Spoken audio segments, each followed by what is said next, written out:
Sa pagkakataong ito, makakausap natin sa linya ng telepono si COMELEC Chairman George Garcia. Magandang gabi po, Chairman Garcia, at welcome po sa Arangkada Balita.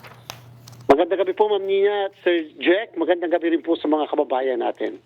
Okay, Chairman, malungkot na balita nga po itong pagpanaw kamakailan ni Antipolo 2nd District Representative Romeo Acop. Hindi lang sa kanyang mga pamilya at kaibigan, kundi pati na rin sa kanyang mga constituents. Paano po pag ganito, Chairman, ang nangyari? Sino po ba ang dapat maging caretaker sa 2nd District ng Antipolo? Ma'am Nina, kung inyo po mamarapatin, hindi na lang po ako magiging specific doon sa personalidad para naman po bilang paggalang doon po sa mga naiwan. Ano po, gagawin na lang po natin in general terms. Kapag po may ganyan, halimbawa po miyembro ng House of Representatives na namatay o kaya naman po ay nag-resign, ang House of Representatives po kalimitan ay sumusulat sa amin sa pamamagitan po ng kanilang Secretary General upang ang COMELEC ay sabihan na meron pong tinatawag na vacancy na na-create dahil nga doon sa pagkamatay ng isang miyembro o kung hindi naman ay dahil sa pagre-resign ng isang miyembro ng House of Representatives. Pagkatapos po, dalawang bagay po ang pwede naming matanggap na sulat. Doon po ay pwede silang magpatawag ng isang special election para punuan yung mismong nabakanting posisyon noong nag-retire o yumao o namatay na miyembro ng House of Representatives. Minsan naman po ang natatanggap naming sulat, Ma'am Nina, Sir Jack, ay silent sila kung magpapatawag ng special election o hindi. Katulad po nung natatandaan natin, noong pong nagkaroon ng vacancy dyan po sa Cavite, noong ang dating Congressman Boying Rimulya ay na-appoint bilang kalihim ng Department of Justice, ay nagdeklara po ng vacancy ang House of Representatives at pagkatapos ay nagpatawag ng special election. Pero dito po sa Valenzuela, noong naman pong na-appoint si Secretary Rex Gatchalian bilang kalihim ng DSWD, nagkaroon po ng pagdeklarasyon ng vacancy, subalit hindi po nagpatawag ang House of Representatives ng eleksyon para pupunuan yung mismong posisyon na nabakantihan. So ito po ay sadyang nakalaan sa diskresyon ng mababang kapulungan kung paano po nila pipilapan. Minsan po ang ginagawa lang po, hindi na pinipilapan ng special election kung hindi nag-a-assign sila ng tinatawag na caretaker. Tama ho, kung matatanda, tama ba, Chairman, pagkakatanda ko, katulad na lang doon sa Dasmariñas, nung yumao si Congressman Barzaga, I think ang naging caretaker po noon ay si dating Speaker Romualdez. Tama po ba? Tama po kayo. Kalimitan yung speaker ko, hindi naman, ay isang kongresista din doon sa probinsya na malapit doon mismo sa distrito. Pero meron pong isang pagkakataon, Sir Jack, at ito po yung nakarating sa Korte Suprema, kung saan natatandaan po yung dati at yumao na Congressman Edward Hagedorn. Nung siya po ay namatay, ay gusto pong magpatawag ng pamilya ng special election. At siyempre po si COMELEC, naghihintay kami ng instruction mula sa mababang kapulungan.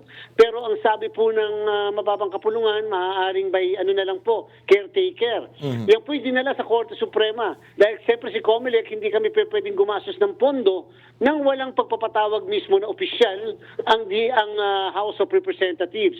Sabi po ng Korte Suprema, ang COMELEC pwede nang hindi maghintay ng instruksyon mula sa House of Representatives upang punuan yung mismo na bakante na posisyon. Kaya lang, dito po sa pagkakataon sa pangyayari recently, maganda po siguro makapag-communicate kami sa House of Representatives kung ano talaga ang kanila pong plano para po dyan sa nabakanting posisyon. Okay, Chairman, curious lang kami, yun kay Senator Rodante Marcoleta, natuloy ho ba na may nagsampa ng reklamo or kaso sa kanya tungkol dun sa hindi niya pagdeklara or dun sa sose niya? Mukha pong wala at yung pong naandun lang sa amin, yung aming minoto proprio na investigation. Siya po ay humingi ng extension o palugit sa pagpafile ng kanya pong sagot doon sa ginagawa naming moto proprio investigation. So, wala po kaming sa ating pagkakaalam. Yung po kasi dapat ipafile sa isang department namin, yung law department. Wala po tayong pagkakaalam na na-file na kaso laban po sa kanya. Pero kung sakali ho dyan, kunya sa case po na yan at napatunayang guilty po siya dun sa hindi nga pagsasabi ng totoo dun sa kanyang sose, at ano ho ba mangyari dyan? Matatanggal siya sa pagkasenador? At paano ho yan? Magiging bakante yung slot po na yan? Ang SOSI po kasi ay isang dokumentong pinapanumpaan. At ang purpose lang talaga ni COMELEC dito sa ginagawa nating mga investigasyon ay kasong kriminal at hindi po yung pagtatanggal, sapagkat kapag po ang isang kongresista, ang isang senador ay nakaupo na, nanalo, naka-assume o nakapanumpa na, manawawalan po ng jurisdiction si COMELEC tungkol sa issue ng tanggalan. Kung kaya naman po ang amin pong habol ay kasong kriminal lang, ito ay either election offense na tinatawag, at kung hindi naman ay ito ay kasong perjury rin, sapagkat nga po pinanumpaan ng isang bagay at na kung mali at hindi tama yung nakalagay sa deklarasyon, yan po ay pwedeng habulin yung tao na involved po dyan. And Okay. Chairman, yung tungkol naman doon kanina binasa natin partner, di ba, yung sa registration. Kamusta yung figures na yun? Mataas ba yan compared do sa previous years?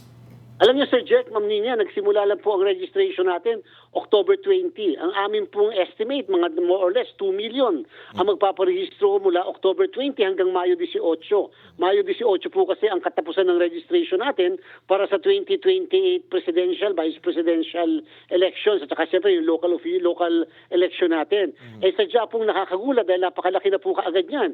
Isipin niyo po 1,020,000 na kaagad dyan, samantalang nasa Disyembre pa lang po tayo. So baka po mukhang lalampasan natin yung projection namin na more or less 2 million. Ganyan po ang nangyari sa amin noong August 1 to 10 na inabot po ng 10 araw lang, inabot ng 2.8 million yung nagparehistro nating mga kababayan. Okay, pero hanggang ngayon po ba ay pwedeng magparehistro kasi may balita nga po tayo na no voters registration daw during the holiday season? Ito po hanggang bukas meron po, pero siyempre pagdating po naman ng Paskuhan, kasama na rin po yung 31 at saka yung 1, ay wala na po muna tayong registration kasi nga siyempre bilang pag-observe din ng ating pong Pasko at siyempre yung pagpapalit ng taon natin. Pagkatapos po nito, resume na po muli tayo ng ating registration sa buong bansa. And Chairman, habol ko lang, no, kamusta yung registration pagdating sa mga youth po natin? Malaking percentage po ba napapansin nyo doon sa data na nagagather nyo? Gano'n ka-importante yan? Kita niyo po, na-report niyo kanina, kulang-kulang 300,000 na kagad na nagparehistro mga kabataan, 15 to 17 years old po yan. Nakita niyo po, iba na yung passion at iba yung init ng mga kabataan ngayon. Sana po magtuloy-tuloy yan hanggang sa matapos ang registration. Pero siyempre, hindi po sapat na nagpaparehistro. Kinakailangan later on, makakaboto rin yung mga kabataan na yan. At kailan na nga po uli itong barangay at sangguniang kabataan elections? Chairman Garcia?